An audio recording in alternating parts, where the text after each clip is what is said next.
nós trabalhamos atividades com o mesmo nível de complexidade.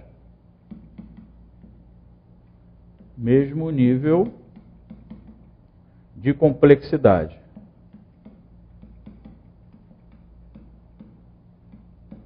Ora, na realidade, é possível que o gestor consiga fazer isso? Sim. Isso, de certa forma, vai fazer com que o indivíduo se motive mais. Observe o exemplo. Imagina que nós queremos motivar um funcionário. Queremos atribuir mais valor ao conteúdo do seu cargo. Se a sua tarefa é rotineira e repetitiva, nós podemos fazer a hipótese de desenvolver o enriquecimento horizontal. Ou seja, ao invés dele ficar desenvolvendo a mesma atividade, colocamos mais 2, 3 ou 4 ou 5 atividades, por exemplo, dentro do mesmo nível de complexidade, que ele possa, pelo menos, sair da rotina. Então, ele vai desenvolver atividades diferentes, eventualmente até repetitivas, mas são diferentes daquelas atividades que o indivíduo normalmente é submetido. Quando trabalhamos o enriquecimento vertical, colocamos a possibilidade de atividades mais complexas. E essas atividades, obviamente, sendo mais complexas, vão, de certa forma, desafiar o indivíduo. Vão supor que o indivíduo tenha novos conhecimentos, desenvolva novas competências, assumindo responsabilidades e desenvolvendo um trabalho, de certa forma, mais motivador, mais interessante. Então, a hipótese do modelo contingencial é uma hipótese que se baseia nas condições e nas relações dos subordinados com os seus líderes ou com os seus chefes, não é isso? E, de certa forma, existe a possibilidade de, dependendo da situação, observa, dependendo da situação, existe uma flexibilidade, uma orientação que, de certa forma, supera os modelos tradicionais. Ou seja, na realidade, existe uma flexibilidade em relação às atividades, à atribuição dos cargos, existe uma grande variedade, existe a possibilidade de alteração de níveis de complexidade, de escopo de trabalho, enfim. O modelo contingencial, ele envolve a grande flexibilidade na própria plataforma de trabalho em que o ser humano está atrelado. Então, é um modelo, de certa forma, contemporâneo e bastante flexível. Bom, então, como podemos observar, existe uma evolução da estruturação do trabalho e da organização do trabalho em função da flexibilização dessas atribuições e até em função para uma orientação melhor em relação ao desenvolvimento do ser humano. Muito bom. E aí, quando falamos desse desenho contingencial, precisamos discutir um pouquinho esse quadro. Vamos dar uma olhadinha? Bom, aqui nós vamos discutir as dimensões essenciais no desenho de cargos, considerando a abordagem contingencial. As dimensões essenciais você está vendo aqui no centro do nosso quadro. Variedade, autonomia, significado das tarefas, a identidade com as tarefas e a retroalimentação. Aqui nós correlacionamos e fazemos uma comparação de opostos, considerando o mais baixo grau e o mais alto grau de variedade, autonomia, significado, identidade e retroação. Bom, quando observamos o nível de variedade baixo, identificamos essencialmente que o trabalho é sequencial, repetitivo, monótono. Não é isso? Então, na realidade, as habilidades dos indivíduos vão ser sempre as mesmas, não é isso? E, de certa forma, existe uma rotina. É a ideia de um sistema mecânico, não é isso? Praticamente não há nenhuma mudança ou variação. Ao passo que, quando observamos uma variedade de alto grau, significa que o trabalho é diversificado e variado. as operações são diferentes, não é isso? As habilidades também são variadas. De certa forma, existe uma grande diversidade, em relação à execução dessas atividades por parte dos subordinados.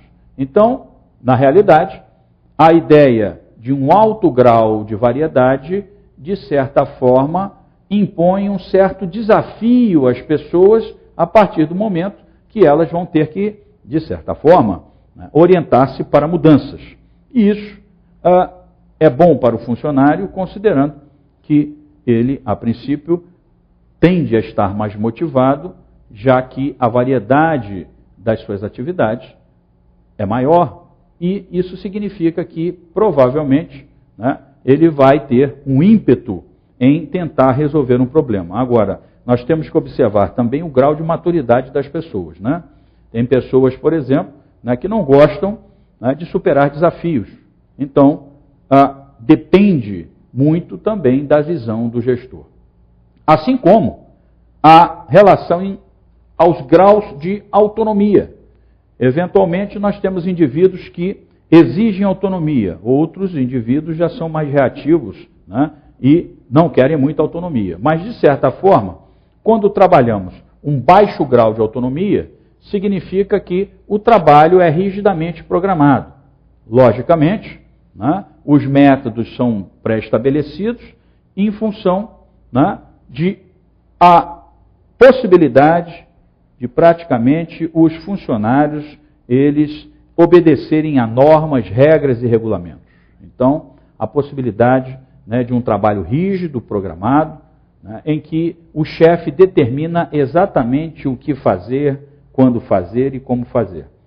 Quando o trabalho tem alto grau de autonomia, nós observamos uma liberdade maior para planejar e programar o trabalho. Então, de certa forma, o ocupante do cargo, ele eventualmente vai ter uma liberdade maior em relação à escolha do seu material de trabalho, a escolha dos seus equipamentos, eventualmente até a escolha dos métodos. Em relação ao significado das tarefas, e aí a questão do significado das tarefas é a hipótese de cada indivíduo criar um senso de valor, criar um senso de importância em relação às tarefas que lhe são atribuídas. Então, na realidade, quando o significado das tarefas para o indivíduo é baixo, significa que, na realidade, essa tarefa, a princípio, não significa muito para ele. Ou seja, de certa forma, a visão da tarefa é bastante restrita, não é isso? E, normalmente, essas atividades, elas são desconectas. Há o desconhecimento do impacto e da interdependência entre as próprias atividades. Ao passo que, quando o significado das tarefas é alto, provavelmente a necessidade de conhecimento se amplia, o que, de certa forma, quando o indivíduo atribui valor a essas atividades, ele acaba tendo uma percepção sistêmica da interação entre essas atividades. Então, não é isso? Existe a grande possibilidade desse significado, sendo alto para o indivíduo, nós trabalharmos dentro de uma visão sistêmica e integrada. A identidade com as tarefas significa que o indivíduo, a partir do momento que ele sabe o que significa a tarefa, ele sabe qual o impacto da tarefa em relação ao trabalho, a identificação vai, de certa forma, atribuir a possibilidade de o indivíduo gostar do que faz. Então, a possibilidade de gostar do que faz é muito importante. Observa-se que, quando a identidade com as tarefas é baixa, há possibilidade de o indivíduo, eventualmente, não ter nenhum sentido psicológico para a pessoa. O que a gente está tentando dizer é que, na realidade, o trabalho ele não é um trabalho que, de certa forma, fique adequado à própria personalidade do indivíduo. Então, eventualmente, o trabalho é fragmentado, parcial, e eventualmente não faz sentido para o indivíduo. Acaba que, quando ele termina aquele trabalho, ele sente um vazio, não é isso? Em relação, né, à identidade com alto grau, uma identidade positiva, né, parece que o indivíduo gosta do que faz, aquilo significa muito para ele e, de certa forma, os indivíduos acabam, né, identificando um sentido de pertencimento em relação ao processo, em relação ao sistema de trabalho.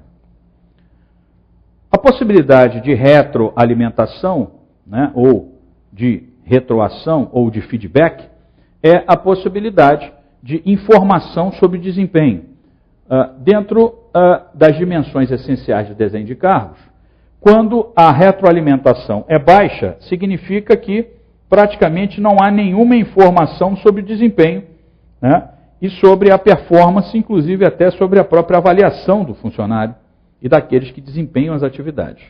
Ao passo que quando a retroação, a retroalimentação é elevada, isso significa que os ocupantes do cargo sabem exatamente a ideia do que tem que fazer e a possibilidade de certa forma, saberem sobre o seu desempenho. Eventualmente, a avaliação de desempenho, ela pode ser feita com sistemas de alto desempenho, como avaliação de 360 graus, não é isso? A ideia até da autoavaliação, ou seja, na realidade, espera-se aqui que os indivíduos, né, tenham um alto nível de maturidade e a possibilidade de sensação de pertencimento, né, àquela função. Bom, então dentro das características apresentadas, é fácil perceber que a possibilidade de trabalharmos, né, em relação a uma abordagem contingencial, ela, de certa forma, vai tentar traduzir para o gestor a possibilidade sempre, né, sempre que possível, que nós olhemos para esses critérios ou para essas dimensões, atribuindo sempre valor, quando possível, né, aos indivíduos. Então, essa é a ideia, né, do trabalho com as dimensões contingenciais em relação, né, ao desenho de cargos. Muito bom. As abordagens do desenho de cargos, então, para a gente tentar resumir de uma maneira geral, não é isso? Nós temos as abordagens clássicas que nós vemos aí em relação à administração científica, as relações humanas, não é isso? As abordagens contingenciais em relação às características do trabalho e o desenvolvimento dentro da visão contingencialista para o que nós chamamos de uma abordagem de estruturas de alto desempenho ou equipes de alto desempenho. Vamos dar uma olhadinha então? As abordagens até então discutidas, né,